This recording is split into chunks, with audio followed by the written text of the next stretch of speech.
Hey, everybody out there in podcast land. I hope you are gearing up for a fantastic event filled Memorial Day weekend.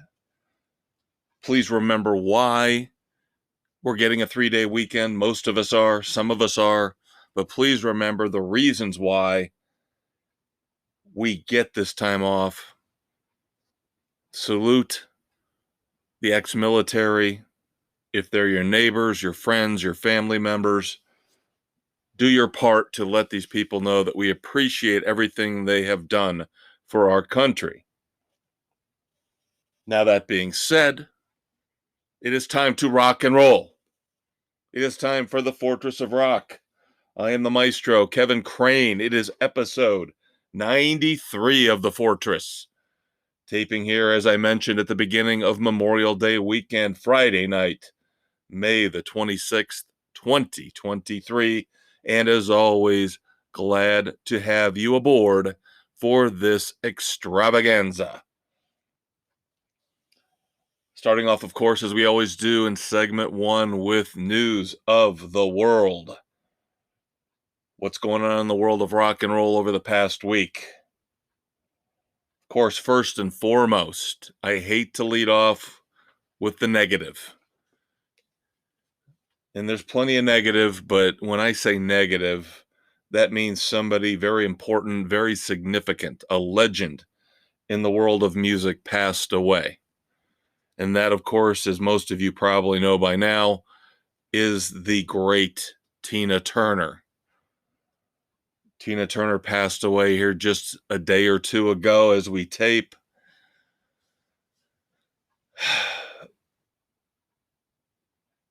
Very hard to judge the career of Tina Turner. I'm not saying that in any kind of a negative way, but of course,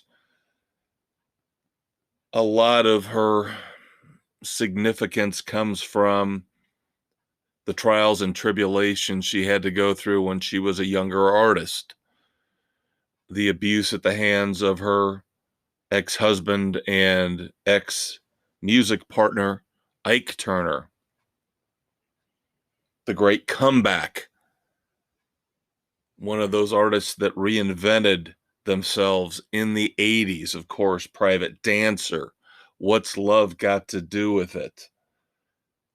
Then, of course, she even segues into acting with Mad Max Beyond Thunderdome. One of the more chaotic yet brilliant and interesting careers in rock and roll history. The late, great Tina Turner. We will miss you. As always, I will qualify this every time I talk about a big-time celebrity, big-time rock and roll artist. They're not perfect. I'm not going to say Tina Turner was a perfect person, but she definitely ended up on the wrong side of a lot of events in her life. Thoughts and prayers, of course, to the rock and roll community, family, and friends of Tina Turner. We have new members in some big-time rock and roll groups. The Foo Fighters have announced the replacement for Taylor Hawkins, and that would be Josh Freese. Been around the world of rock and roll forever. He's played with Guns N' Roses, among others. I've said it before on this show, Dave Grohl cannot sit still, even when we're talking about the loss of one of his best friends, if not his best friend, and of course, one of the driving forces, if not the driving force, outside of himself in the Foo Fighters. So we'll see how Josh Freese fits in. I think this puts more pressure on Dave Grohl and the other band members, because now Taylor Hawkins, if you've ever seen the Foo Fighters live when Taylor Hawkins was behind the drum kit and stepped out from behind the drum kit, Taylor Hawkins was an integral part of the Foo Fighters. It wasn't just Dave Grohl and a bunch of other guys.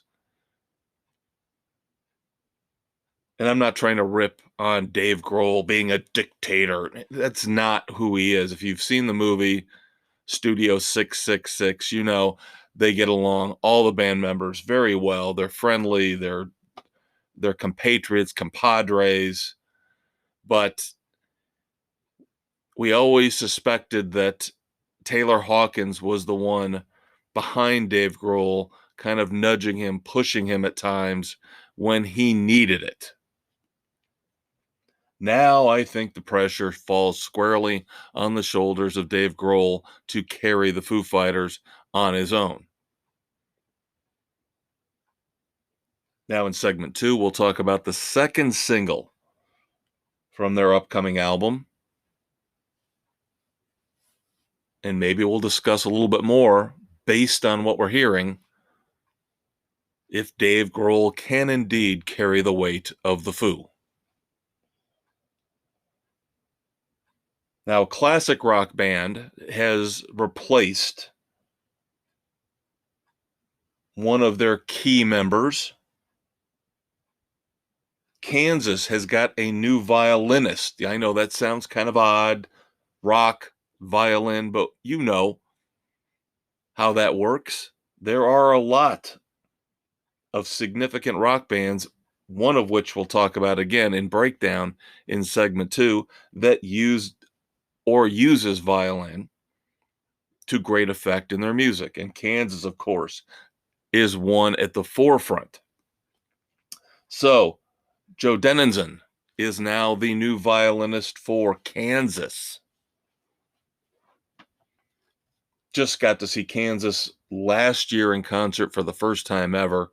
Great show. I highly recommend checking out Kansas if you get a chance. Of course, since they're a quote-unquote legacy act, the ticket prices shouldn't be outrageous. Go out for a relatively inexpensive night of rock and roll. Check out Kansas as they continue to tour and support their 50th anniversary. We've got a new EP coming out from Joan Jett and the Blackhearts. It is called Mindsets. It's out June the 2nd, so a quick turnaround here from announcement to release date. Now, of course, she put out a whole bunch of acoustic takes on her classic hits a few years ago. I don't have a lot of information yet on what Mindsets is. Hopefully, it's new material. We'll find out again very soon as Mindsets hits next Friday as this episode of the Fortress of Rock drops.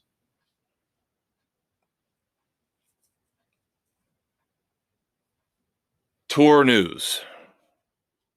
We do not have new tour dates to announce for anybody, but some older acts acting up physically, emotionally, mentally on the road. Let's start off with the Doobie Brothers. They, of course, are also, just like Kansas, on an anniversary tour. Another band that I just saw recently after many COVID delays. Saw them last year, and they're still great, and I recommend you check them out. But buyer beware. One of the key members of the Doobie Brothers, Tom Johnston, has had to drop out of the next leg of the Doobie Brothers tour as he has got to undergo back surgery. Tom Johnston does plan on coming back and rejoining the Doobie Brothers at some point right now. Not sure when that is going to happen. Back surgery, obviously, a very, very tricky issue. So we hope he can rejoin Michael McDonald and Patrick Simmons, the rest of the Doobie Brothers, on the road. Now we get to the cranky old men acting up on stage. One I love, one I hate. But I can't justify the behavior of either one. Let's start off with the easy target, which would be, once again, he can't keep his name out of the headlines. He is like the LeBron James of rock and roll, kids. That would be one Roger Waters. Yes, again, Roger Waters making headlines in the world of rock and roll, and never for the right reasons. We recently talked about how Frankfurt, Germany did not want him to perform because of his history of anti-Semitism. Then again, because of pressure from social media, and I will always say, never apologize. If you're an intelligent, thoughtful person, never apologize. If you've had 5 minutes of a cool down period to think about what you want to say, how you want to act,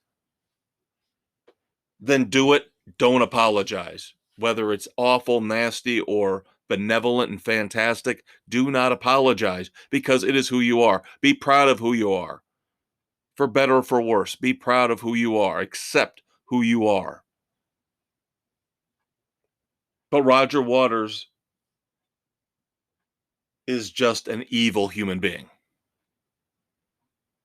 Frankfurt backed off on the ban. Now he's going to perform here very soon in Frankfurt, Germany. Here's the problem. We go back about 10 days, 10 days, to May the 17th, where Roger Waters performing in Germany, in Berlin. Now, we've talked about the fact he loves to use this inflated pig hovering above the stage with the Star of David on it. He has not learned his lesson from what he had to go through with Frankfurt. I'm sure he's arrogant, he's cocky, he feels like he's won the battle. He's almost won the war. So he pulls out the inflatable Star of David pig again, and that's not even close to the worst part of the show in Berlin on May the 17th. Roger Waters decided to come out on stage in a uniform very, very similar to the Nazi uniform from World War II. Tweaked just enough, changed just enough, where you can't specifically say it's a Nazi uniform. Brandishes a fake machine gun, fires it into the audience. Again, it's all fake, but the despicable one, Roger Waters, thinks he can get away with this stuff and nobody will hold him accountable. And I'm tired of it. I am sick and tired of people in Hollywood, in the celebrity world, in rock and roll, like Roger Waters. Because the media will protect them. Rolling Stone will protect them. The press will protect them. Free speech, free speech, free speech. You're not going to find a bigger advocate of free speech than me. But there are limits. You can't shout fire in a crowded movie theater. And I don't think you should be allowed to denigrate the Jewish community by pulling stunts like this over and over, time after time, without having to feel a penalty of some sort, whether it's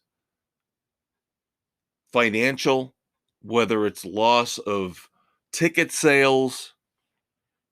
And again, Frankfurt should have stuck by their ban and kept this jerk out of their city, because this is what you get now.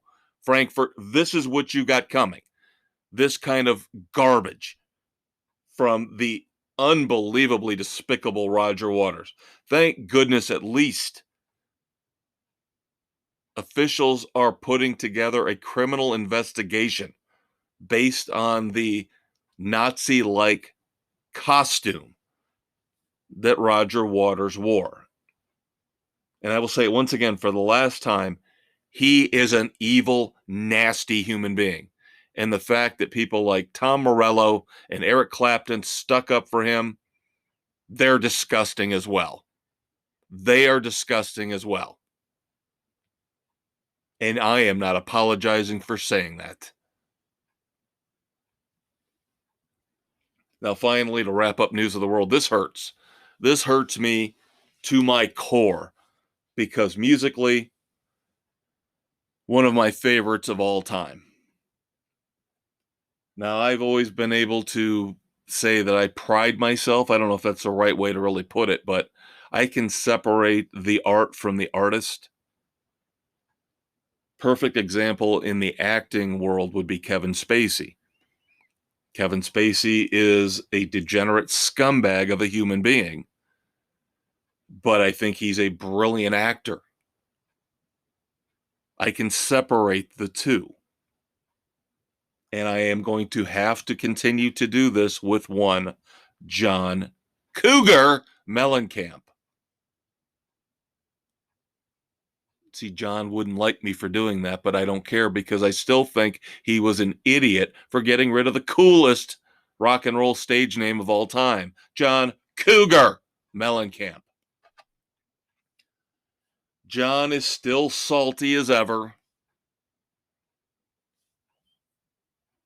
Here recently, just last night, in fact, May the 25th in Cleveland. Now, it's Cleveland, so they probably deserve to be berated. They should consider themselves lucky they're getting John Mellencamp or any major rock star in that city because it's a cesspool. They shut down at 5 o'clock on Saturdays downtown. I mean, ugh. And of course, they are home to the bogus, pathetic glass triangle piece of garbage structure known as the Rock and Roll Hall of Fame. But last night in Cleveland, John Mellencamp came out on stage in a particularly bad mood. For some reason, somehow, some way, he decided right off the bat that he didn't like the crowd. He didn't like the way they were behaving. So, and again, I keep the Fortress of Rock as clean as possible, so I will not curse. So you're going to have to fill in the blank on your own. But to paraphrase, John Mellencamp told the Cleveland crowd last night to shut the F up. When I'm performing, especially my acoustic section of my set, you need to shut the F up. They proceeded to call them a bunch of drunken buffoons. Again, I am paraphrasing there. He did call them drunkards. And he did this back in March down in Texas. Very similar situation. Of course, with his latest album, the two singles that we've got, we'll review The Eyes of Portland here in a few minutes in Breakdown. He is on his anti-America rant, as he likes to get on here ever since his glory days with Scarecrow. And again, nothing wrong. If you can put together a great song that's based in politics or based on a social issue, go for it. Some of his songs that have tackled tough issues, Rain on the Scarecrow, unbelievable. Recently, Hey God, okay. Now, The Eyes of Portland, here's a spoiler alert, not good. as he tries to address the issue of homelessness in America. John Mellencamp thinks, again, like Roger Waters, he is better than everybody else. And if you don't like his opinion, you're wrong. You're the idiot. Go leave the show. You're not getting your money back.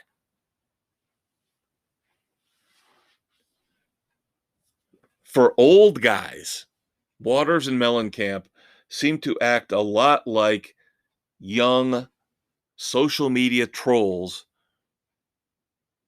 who sit in their mommy's basement and post nasty, hateful things about anybody and everybody because they're protected, because they're anonymous. Now, with Mellencamp and Waters, it's almost the flip side. They've got an audience who they're holding hostage because that audience has had to pay exorbitant prices for tickets. And we've talked about this with Springsteen. I've talked about this years ago with Green Day and Billy Joe Armstrong. They've got your money. Now they can force feed you their political views. Stupid or not, informed or not, whether they're right, whether they're wrong, you are a captive, hostage audience because they're not giving you your money back. So you got to listen to them rant and rave about their political views, and you've just got to sit there and take it. And hopefully for them, go out into the lobby and buy another 2 or 3 or 4 $20 beers. I hate this so much. And again, I'm torn with Mellencamp because he is so talented, so brilliant. Yet he is so petulant and so immature and such a spoiled brat.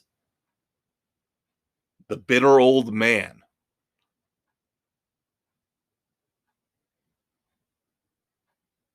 And you need people to say it to him. Somebody around him needs to tell him to his face, stop being a bitter old spoiled brat. Enjoy your success. Enjoy the fact you've got people out there, tens of thousands of people who want to listen to your music, and stop acting like it's painful and it's torture. Stop touring, stop recording, but you won't because you are a creative individual. You have that drive, you have that energy, but you're going to have to reconcile the two sides of your personality because I don't think this is going to end well for John Mellencamp. I think he is going to go down in a negative light if he keeps going down this road. He has got to embrace his fans. He has got to embrace what they've done for him over the last 3 or 4 decades. And stop acting like they're the enemy and he's the dictator. All right, that's going to do it for News of the World. Segment 2 coming up, breakdown. We have the new Dave Matthews Band album, Walk Around the Moon, along with 4 new songs. Some great, some okay, and some very bad. Quick promo break. Stick around. Breakdown is next here on the Fortress of Rock. Thank you so much for tuning in to the Fortress of Rock podcast with me, the Maestro, Kevin Crane. Of course, that was segment 1, the news of the world, our tribute to Freddie Mercury and Queen, where we look back at the past week in rock and roll and all the news and all the controversies that you deserve to know about. Next up is the heart of the show, the meat and potatoes, breakdown, where we are going to review all the new songs, all the new albums, all the new concert tours, the shows that I've seen personally. Stay tuned for that. Of course, we're now available on Spotify, Anchor, Apple, Stitcher, Castbox, Google, Pocket Cast, and Radio Public, wherever you listen to your favorite podcast. Hang out, kids. We'll be right back. All right, welcome back. Segment 2 here on the Fortress of Rock, episode 93, May the 26th, 2023. I know the last segment got a little bit out of hand in terms of talking negative about rock icons like John Mellencamp and Roger Waters, but guess what? It's going to happen again in this segment. You already know I'm going to talk about his new single, John Mellencamp's new single, The Eyes of Portland. I also have some harsh words for one Duff McKagan of Guns N' Roses. But before we get there, we have a featured album review of the week from the Dave Matthews Band. Their new album, Walk Around the Moon, is now out. 12 songs. I wish I had better news to report. Seem to really be in a funk here recently. All these new albums, these new songs that we were looking forward to start off the summer months, so far, kind of disappointing. With some exceptions, of course, Extreme, The Hives. We'll get to Queens of the Stone Age in a minute here. But let us go through Dave Matthews Band's brand new album, Walk Around the Moon, track by track. Title track, Walk Around the Moon, is first. And let me say that I did enjoy the way the album starts out. The first 3 songs are very solid, in my opinion. Now, I am a DMB fan. Those of you who are not, these opening songs are not going to win you over, so just bear with me for a few minutes and then we'll move on to Queens of the Stone Age. Now, Walk Around the Moon, the song is an acoustic-based, kind of a plaintive, little funky jazz opener. It's not a bombastic, rally the crowd type of song, but I like that. Walk Around the Moon is arguably one of the top 2 or 3 songs on the album, but it is subtle, clever lyrically.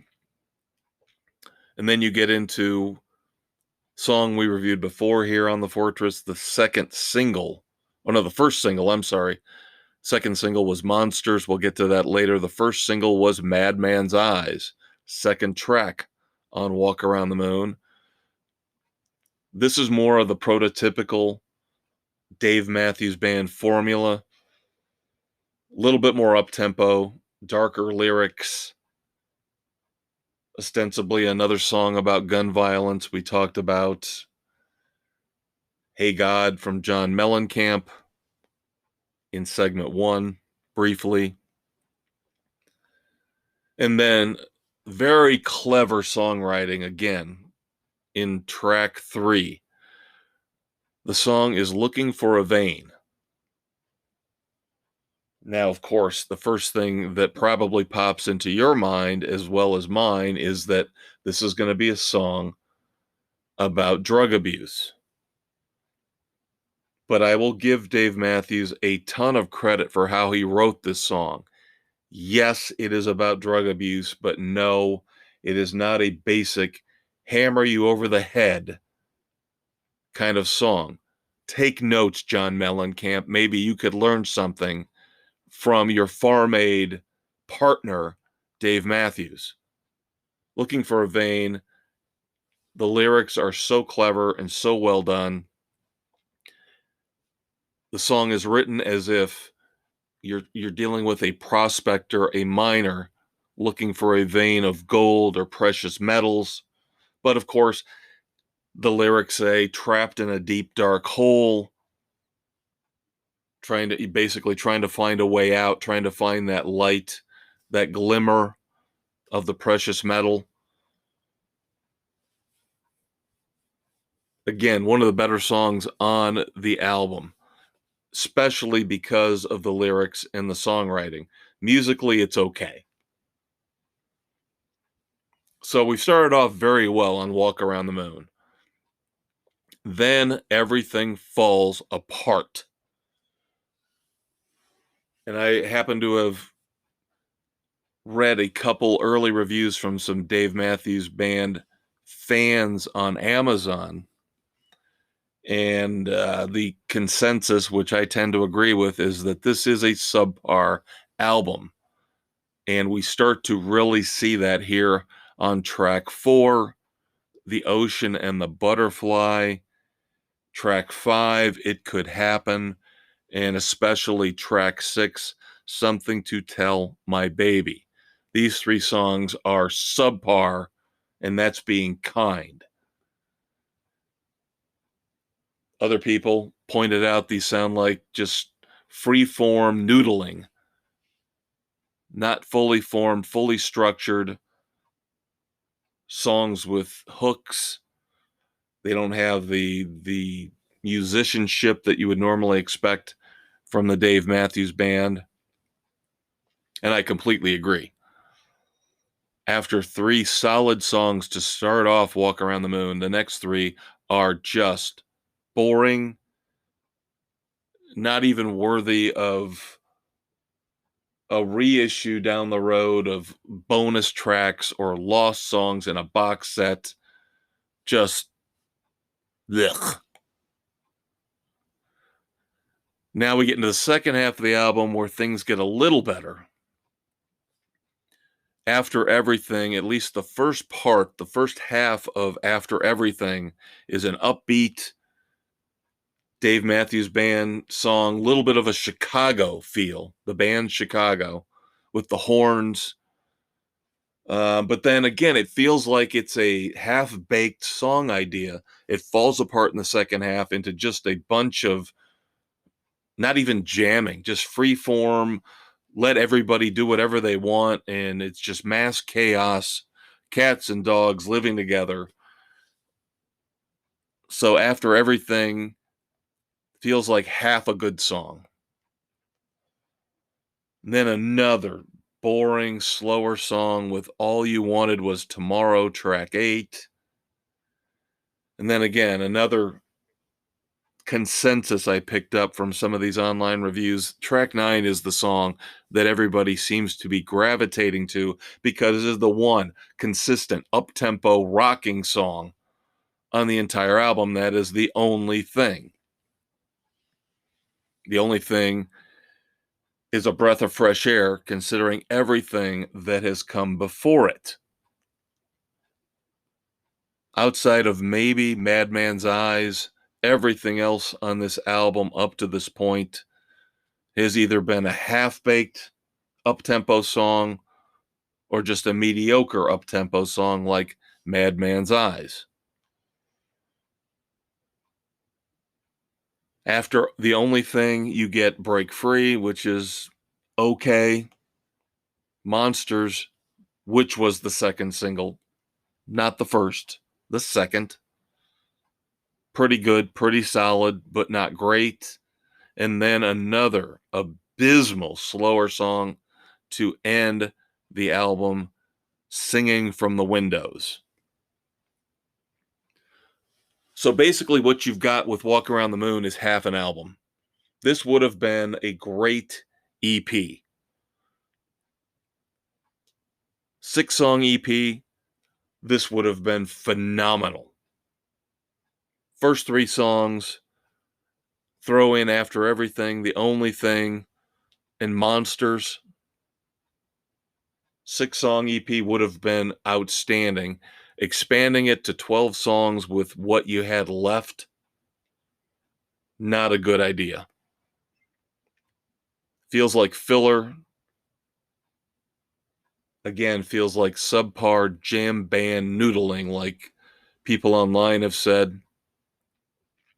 I cannot recommend Walk Around the Moon. This is one of the weaker, if not the weakest, Dave Matthews Band albums I have heard, and I've listened to all of them. They have a tendency to do this. They do. They remind me a lot of Pearl Jam in this respect, where they will play around, they will try to put out more music than most. That's not saying a lot in this day and age. Both Pearl Jam and Dave Matthews Band have slowed down their output over the last decade, but every third album is just phenomenal. And so you have to wade through a couple terrible albums or subpar or mediocre albums to get to the good stuff. Unfortunately, Walk Around the Moon is one of those bad, subpar stepping stone albums for Dave Matthews Band that hopefully you take it a couple years down the road. Hopefully we'll get the next great Dave Matthews Band album, but it is not Walk Around the Moon. All right, as I mentioned, let's get into some good stuff. I've already alluded to pretty much all the songs I'm going to be reviewing here at one point or another earlier in the podcast. So let's start off with the most positive. Queens of the Stone Age. New album, In Times New Roman, coming out here in a couple, 2-3 weeks. First single is Emotion Sickness. Yes, Josh Homme loves his play on words. Not motion sickness, emotion sickness. But the one thing I love about him and Queens of the Stone Age is that they are different. They are creative. You have got to kind of sift in your mind, through your ears, through this music. It feels like with Queens of the Stone Age, you've got to work a little bit to get it. Not a lot, but enough where it makes it even better, where it makes it even more worth it. And the song Emotion Sickness is no different. But it's great. It is a great classic Queens of the Stone Age song. I cannot wait for this new album. I think it's been 7 years since the last album, Villains. We're definitely ready for some more Queens of the Stone Age, and the first clarion call from the new album, In Times New Roman, Emotion Sickness, is fantastic. Second single from the upcoming Foo Fighters album is Under You. Now, when I reviewed Rescued, the first single, I told you I thought that was a little bit generic. I thought it seemed like Dave Grohl was cherry picking riffs and ideas from old Foo Fighters songs. Under You still kind of has that feel, but it's better. It feels a little bit more like settling in to this new reality for the band.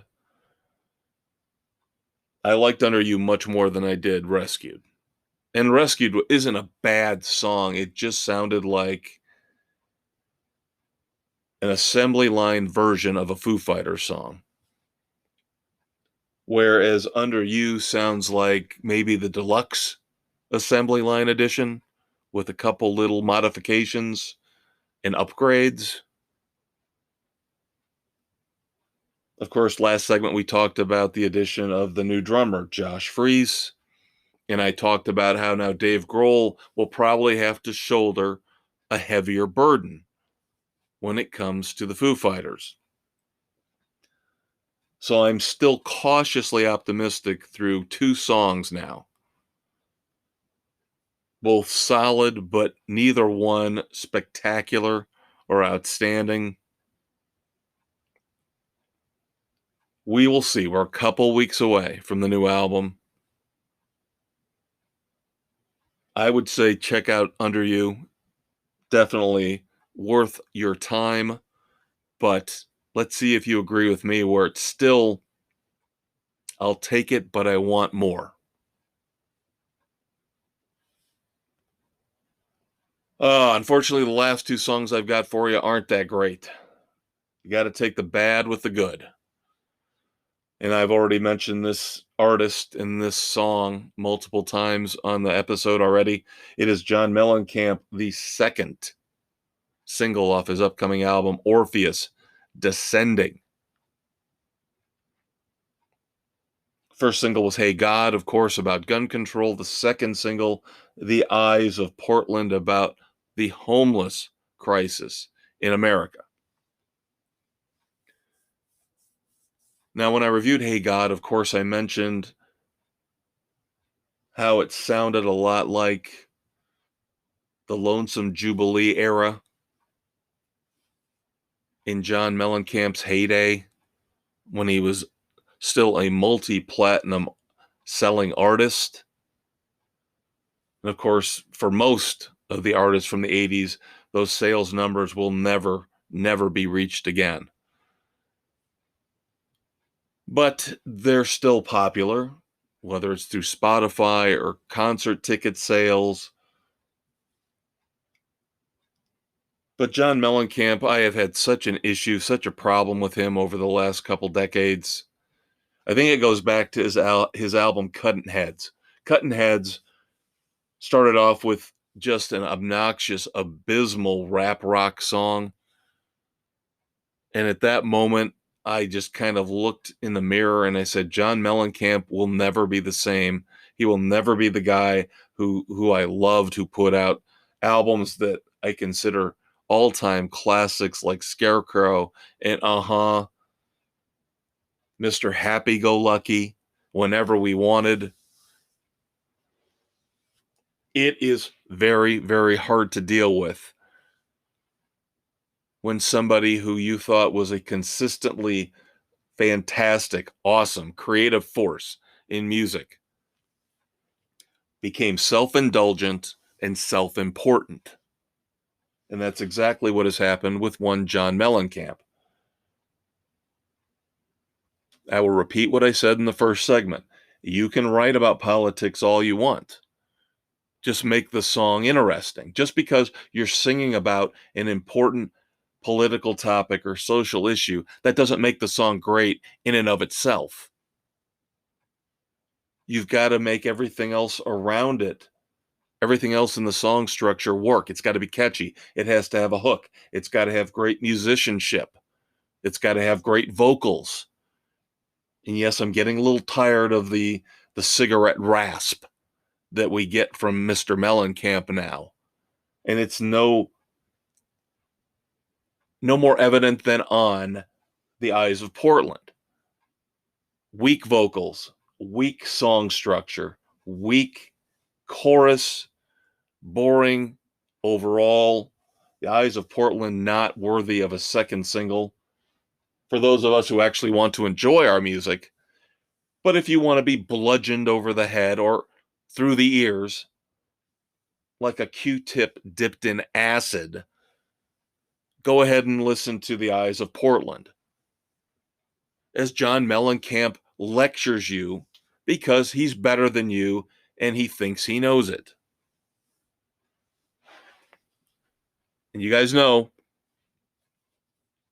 going to see him in concert next month. Of course, if you haven't heard by now, I'm not spoiling anything for you because he's been out on the road for a while. I've had some friends that have gone to see him in other cities that have told me you get a 30-minute video tribute / documentary before the show even starts, kind of taking the place of an opening act. That in and of itself is fine. But again, egocentric, self-indulgent celebrity says, you're going to sit there for 2 hours and have to listen to me talk about my political views. So why don't we force feed a mini documentary about me on you before I come out and grace you with my presence? Oh, I know you're older than me, John, but geez, grow up.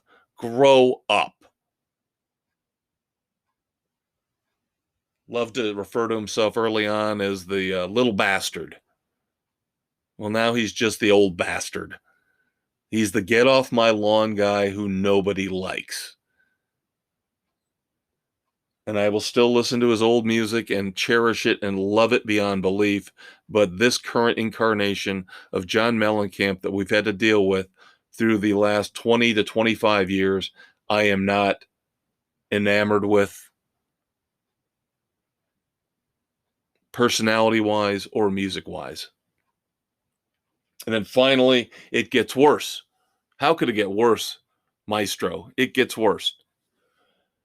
Duff McKagan of Guns N' Roses likes to go out and do some solo stuff, and I think he does it more for himself. I think he knows it's not going to sell. He's never going to have a hit record. People aren't going to flock to an arena or a stadium to see Duff unless Slash and Axl Rose are sitting there beside him on stage. But you want to talk about self-indulgent. At least The Eyes of Portland by John Mellencamp attempts to be important in terms of lyrics and the issues it's addressing. Duff McKagan's new song is called This Is the Song. And Duff McKagan's new song is basically trying to heal himself from all the self-inflicted wounds and issues that he has had over the decades that he's been a rock and roll star. Oh, poor Duff. Yes, Duff drank himself to the point where I believe his pancreas exploded. And now we're seeing stories about how Slash has to get him through his anxiety attacks on stage.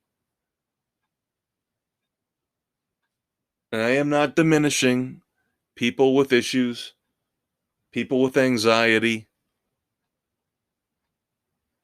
I've always been one to say that we need to fix medical insurance so that people have easy, affordable access to therapy and mental health care. I think the smartest, best thing we could do, if we could all afford it, is to sit down for 1 hour a week with a therapist, get all our issues out so we can be better for our friends and our family and our loved ones. But for Duff McKagan to put out a song basically saying, I'm going to make you spend 3 minutes of your time listening to me talk about how I'm singing this song to save my own life because I'm so messed up as an individual. So it's not about you, my audience, my fans. It's about me. So please listen to me as I sing my little self-help therapy song to get me through. Oh, and by the way, if you buy the record, if you listen to it on Spotify and I get some money for that, that's good too. That's okay. That's called therapy of the wallet, therapy of the checkbook, therapy of the bank account. Give me a break. Selfish, egocentric. Do not even think about wasting your time listening to Duff McKagan's This Is the Song. Unless you want to pretend to be a psychotherapist with a PhD hanging on your wall, and your sole and only patient is Duff McKagan. Again, I love Guns N' Roses. Nothing personal against Duff McKagan, but just can these singers, these rock stars, these celebrities take the blinders off and realize that it's not all about them? Are they this far gone down that road where you have fans, you have popularity, and you just have to multiply it by 50, by 100 in terms of me, me, me, me, me, me, me, me, me, me. The people that made you, the people that put the money in your bank account deserve some respect. And I don't think Roger Waters, I don't think John Mellencamp, and I don't think Duff McKagan get it. All right, breakdown is done. Segment 2 is over. But I've got Doc Brown sitting over my shoulder, shaking his head at me, saying, "Why are you so angry, Maestro? Why are you doing this? This should be a positive time. Everybody's going into a 3-day weekend. You're going into a 3-day weekend. Why are you doing this to us? Let's do some fun stuff. Let's go back in time." Well, I look at Doc Brown and I say, "Hey, Doc, you realize that a lot of the time when we go back, we're looking at people who died. We're looking at some negative things that happened in the past, too." And then he slaps me upside the head and says, "Shut up, idiot. Get in the DeLorean." So that's what I'm going to do. I'm going to shut up and get in the rock and roll DeLorean, and we're going back in time. Quick promo break, segment 3. I want to go back. Coming up in just a minute, kids. All right, now that we've looked at the current state of music in our breakdown segment, it is time to climb into the DeLorean and travel back in time to look back at moments in rock and roll history, birthdays, deaths, anniversaries of song and album releases. It is time for I Wanna Go Back, our tribute to Eddie Money. Stay tuned. And as always, we're on Spotify, Anchor, Apple, Stitcher, Castbox, Google, Pocket Cast, and Radio Public, anywhere where you listen to your favorite podcasts.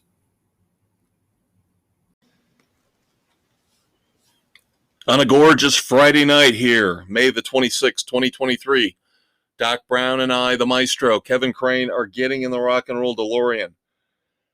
Travel back in time and tell you about significant moments in rock history, birthdays, anniversaries of classic song and album releases. It is time for I Wanna Go Back, our tribute to the late, great Eddie Money. But before we do that, of course, got to take care of some business. 3 main sources for my stories in segment 1, News of the World, and here in I Want to Go Back, ultimateclassicrock.com, thisdayinmusic.com, and the Van Halen News Desk. Could not put this extravaganza on without them. And of course, you have found us somewhere if you're listening, but you have options, you have choices, and we have exciting news. First up,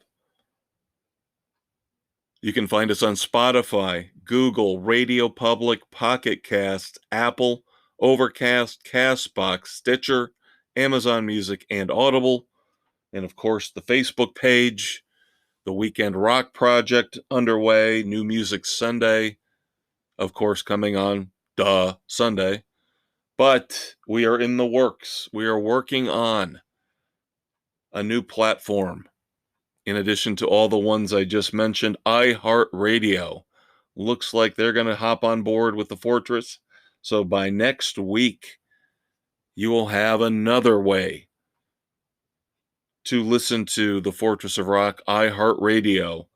Looks like that is going to be our new additional partner to get the Fortress of Rock out anywhere and everywhere for you guys. All right, let's get into it. May the 26th, a very, very, very busy day in rock history. As I said to Doc Brown when he was giving me a hard time at the end of Breakdown, I said, listen, there's going to be some negative stuff here too. You're just going to have to deal with it, dude. So we start off with anniversaries, and yes, we start off with negativity, unfortunately. On this day just last year, May the 26th of 2022, we lost both Andy Fletcher, keyboard player for Depeche Mode, and Alan White, drummer for Yes. Both Andy Fletcher and Alan White passed away on this day in 2022. Going back to May the 26th of 2017, the funeral service was held in Hollywood, Los Angeles, for the great Chris Cornell. You guys should know by now, I think Chris Cornell was the greatest vocalist, lead singer in rock and roll history.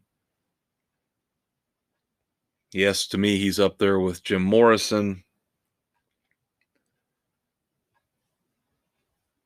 Just really, really difficult when it happened, when he committed suicide. Really difficult situation for all of us fans of rock and roll. He had so much more to give. He had just gotten together with Soundgarden again. They were sounding strong. They were sounding like they had a great future ahead of them as a reformed rock juggernaut who should be in the Rock and Roll Hall of Fame.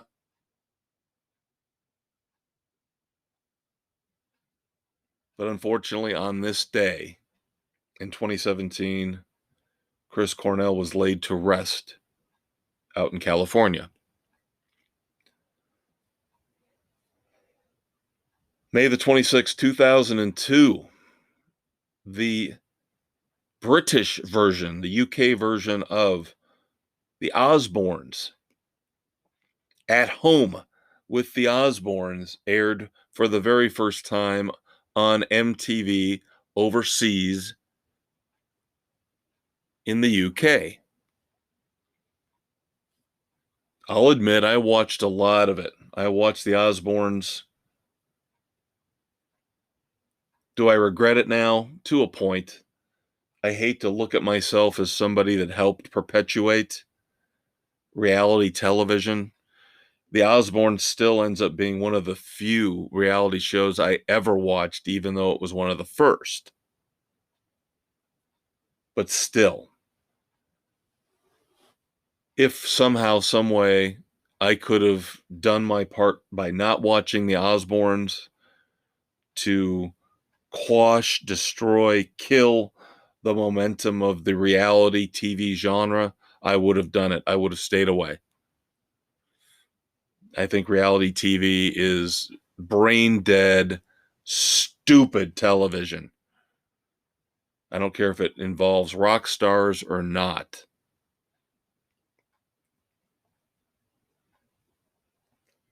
May the 26th, 1994,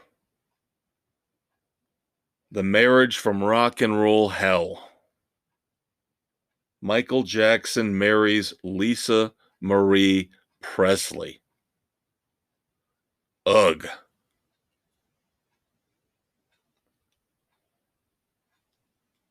May the 26th, the 1977, Billy Powell, vocalist for the OJs, dies. May the 26th, 1973, Frankenstein by the Edgar Winter Group is the number one single in the United States. And then finally, in our anniversaries, May the 26th, 1966, the overrated Yellow Submarine is recorded on this day by the Beatles.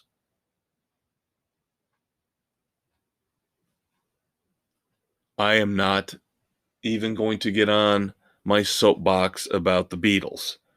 Just let it be known, Yellow Submarine is stupid.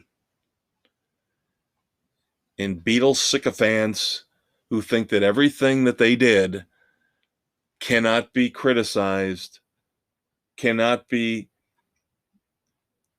beaten or exceeded by bands like Van Halen and Aerosmith are just fools. Now, before I get into birthdays, I do want to mention a couple very important anniversaries that are floating around here this date. They're not on May the 26th, but earlier this week was the anniversary of the release of Van Halen's OU812. back in 1988. There's some debate whether it was the 20th of May or the 24th of May, depending on what source you go to. And then the US Festival ran through May the 28th through May the 30th, and also included June the 4th. If you're a country music fan, the US Festival back in 1983, including one of the greatest live performances, in my humble opinion, and many other people's, Triumph on Heavy Metal Day. Triumph's performance at the US Festival was stellar. Still to this day, one of the most underrated bands in rock history. Screw you, Rolling Stone, for always bashing on them, disparaging them. I will take Triumph any day over Neil Young, Eric Clapton, Crosby, Stills, and Nash, any of those hippy-dippy, stupid bands and artists that you just go crazy over. Birthdays. Start off with the most recent, and then we will go back in time. May the 26th, 1964, Lenny Kravitz. Again, sorry, vastly overrated, way too popular compared to what he's actually done musically. Are You Gonna Go My Way? Awesome song. Awesome, awesome, awesome song. Other than that, don't care at all for Lenny Kravitz. Going back to May the 26th, 1949, we've got Hank Williams Jr. For those of you who like that type of stuff. May the 26th, 1948, the legendary Stevie Nicks, Fleetwood Mac, and of course, a solid solo career. I don't think her solo career is worthy of being in the Rock and Roll Hall of Fame, but again, based on what those morons decide and who they vote for, what do I know? Of course, she's out on tour. Believe she's wrapped up all her dates with Billy Joel. Now she's just playing on stage with herself and a support group. I, of course, acknowledge with Fleetwood Mac, she is a Rock and Roll Hall of Famer, and she is a rock legend. Stevie Nicks, born on this day in 1948. May the 26th, 1945, Gary Peterson plays drums for the Guess Who, a band that I really got into later on in life.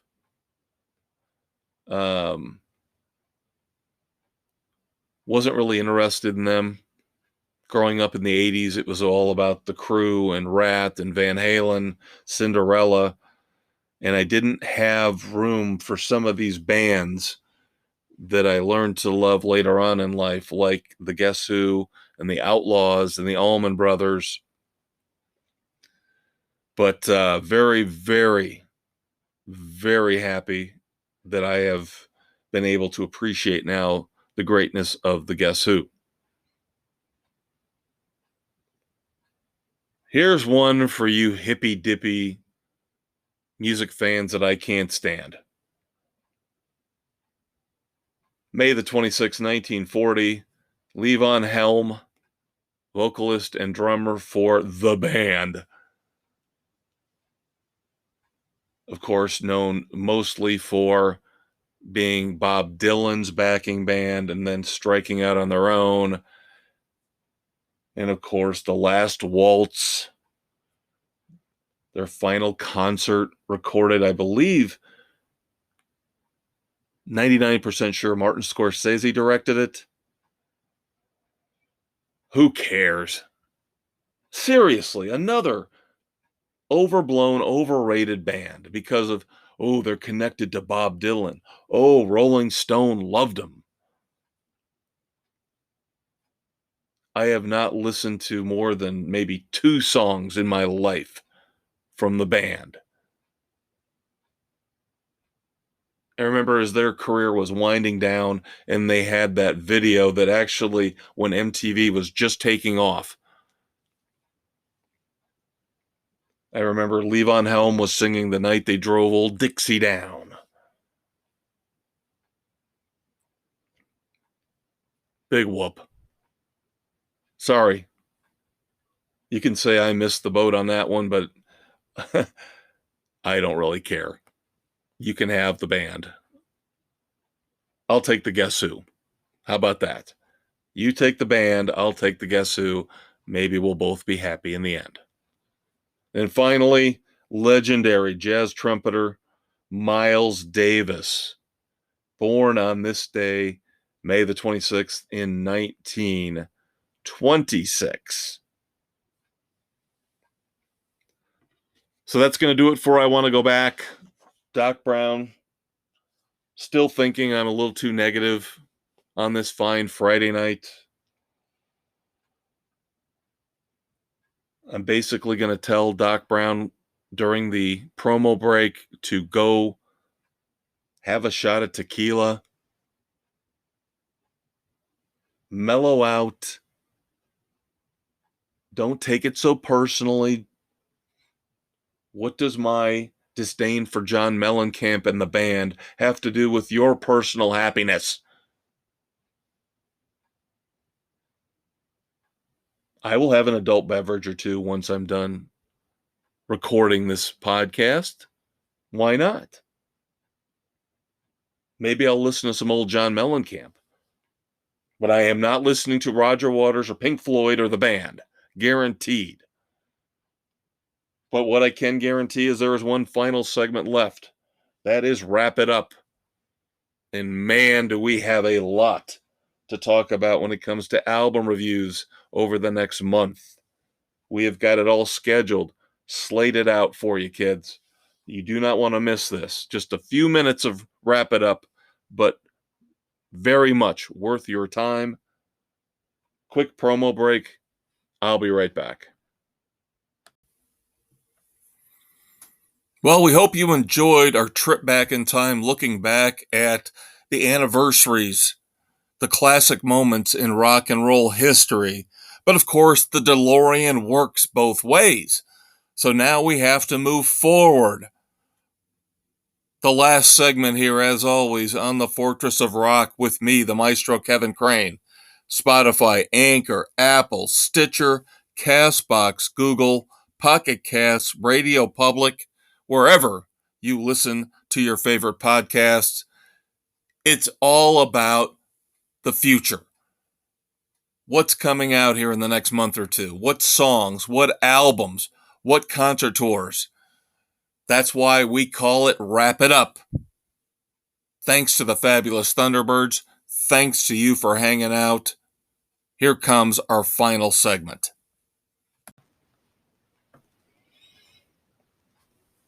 All right, I hope again you have a wonderful, fantastic, safe, and happy Memorial Day weekend. And remember why we have this long 3-day weekend.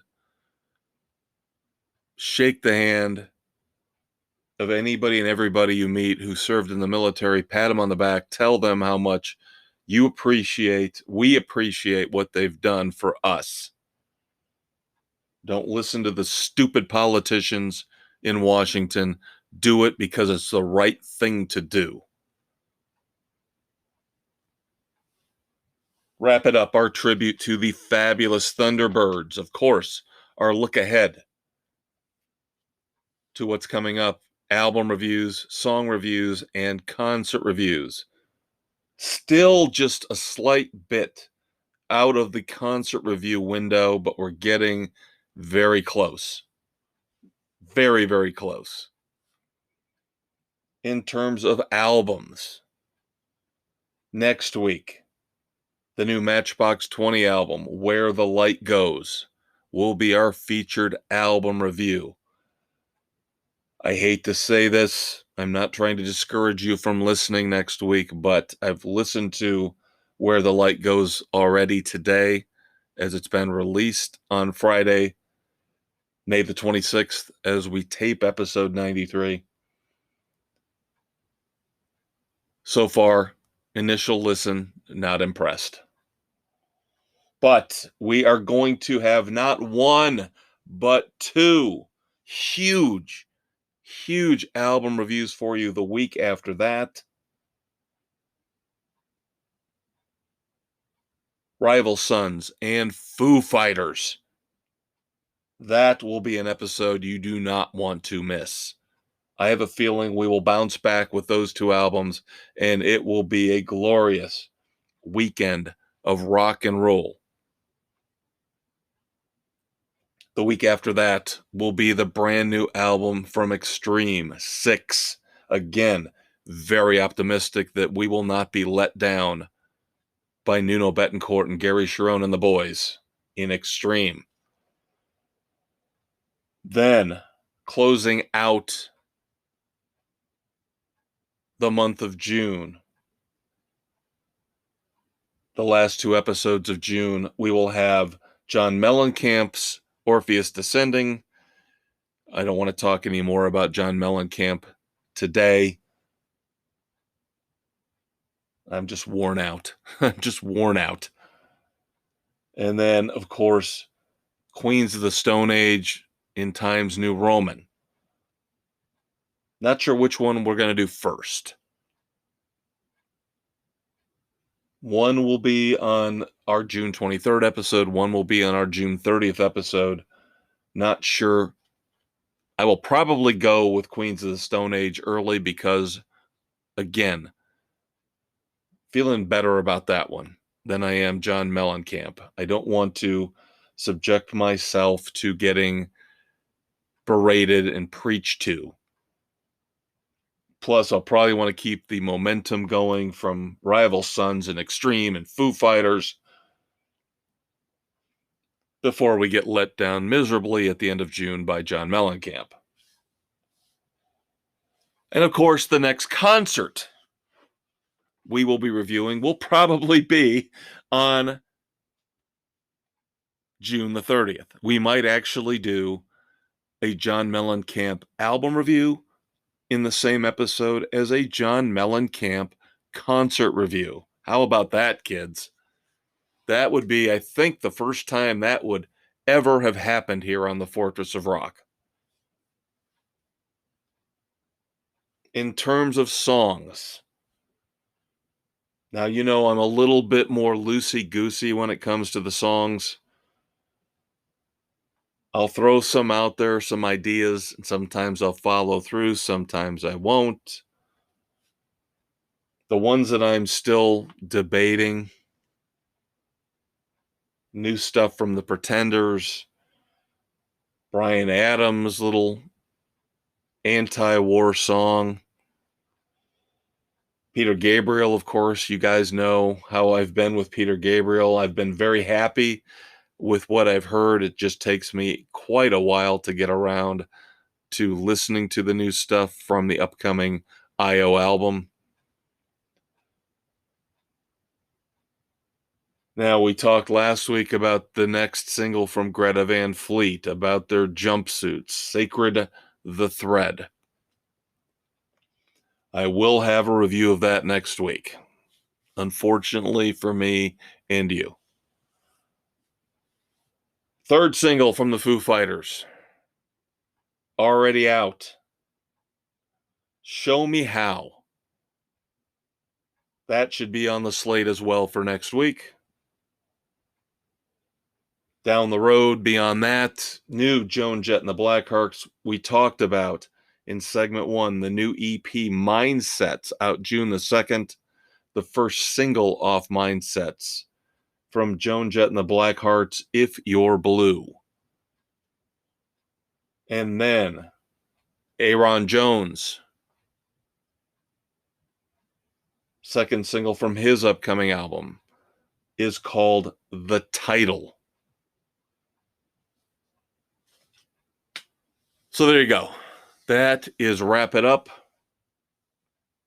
I am done. I am out. I'm going to start enjoying my long weekend, as you should as well. As always, take the positive away from this episode, as you should from each and every episode. Think about the negative, but take away the positive. Check out Queens of the Stone Age. Check out the new Foo Fighters. Think about what I said with regards to Roger Waters and John Mellencamp. Are these really the kind of people you want to respect and admire? Or just filter out the noise and listen to the music? As always, as I quote being a hypocrite from an artist I can't stand, love the one you're with, and be sure to check out the Fortress of Rock each and every Friday night, hopefully coming soon on iHeartRadio. I'm the Maestro, Kevin Crane. Have a fantastic Memorial Day weekend. We will talk to you in 7 days. Peace out.